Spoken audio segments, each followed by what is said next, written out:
Hey Cougar fans, back with another Coaches Weekly here with Coach Steve Kohler. I'm Carter Gledhill. And Coach Kohler, last night, first off, congratulations, 82-58 victory over Edgewood College Eagles, your first conference win of the season. Yep. That also ended a 6-game losing skid against the Eagles that dated back to 2017. So I can feel it was a pretty good game for you guys after all in the locker room too. Yeah, it was. You know, since I've been here, we've only played them twice because we didn't play outside of the Chicago area last year. But the two times that we played them, you know, at their place, they drilled us. And then here we had a chance. I think it might have been overtime or it was right down to the wire, but couldn't find a way. So he does an awesome job. Those guys are super physical.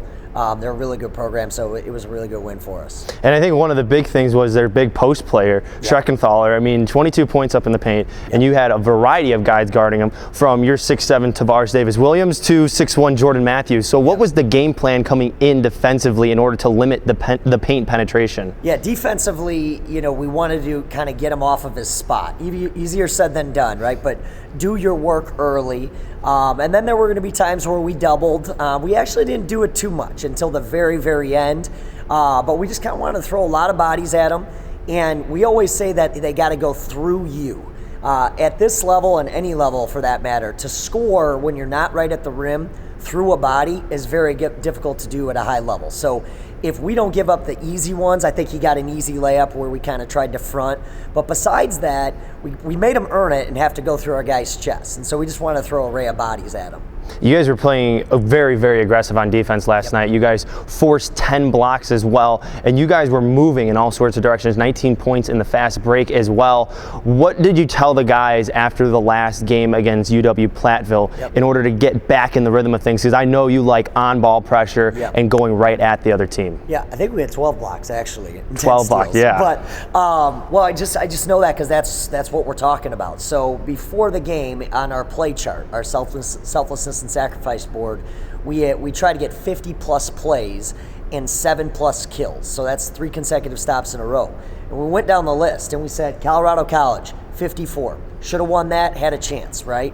Okay, Platteville, or Knox, okay, won it, 55. That's where we wanted to be. Platteville got crushed, we had 34. That's not who we are. So it's a clear indicator of how active we are and how hard we're playing. Last night we had 59. You saw the result. So that's the blocks, that's the steals, that's the deflections. How hard we're competing on the defensive end is a huge indicator of how active we are.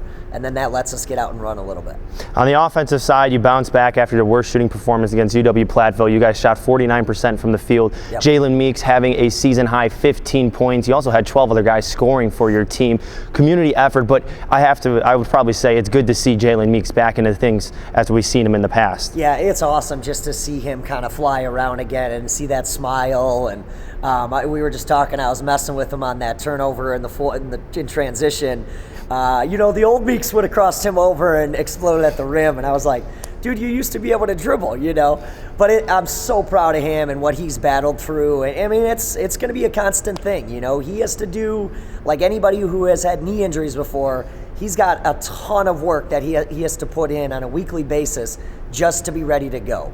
But when he is playing that way and just how aggressive he is, our guys just feed off of that. So that is just a huge energy boost. And 43 points off the bench as well to the Eagles 5, feeding off of each other. There's a very common theme in that offensively, as you just mentioned.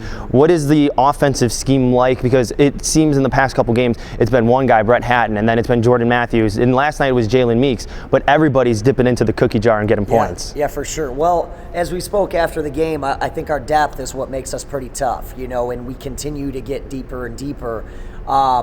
And we've just talked to our guys. I mean, I've kind of used this term, like our dudes need to start playing like dudes, right? Like our best players, our guys that we know that can get it done, they need to start playing at that level. And I think you're starting to see guys step it up a little bit. And for us, what's going to make us dangerous is, like, we do have 4, 5, 6 guys on any given night that could be the leading scorer. And when we have that balance, we can be pretty good offensively. Well, you have the weekend off. You welcome Concordia, Wisconsin on Monday in another conference matchup. It's going to be ugly Christmas sweater night, so it's already going to be a packed place.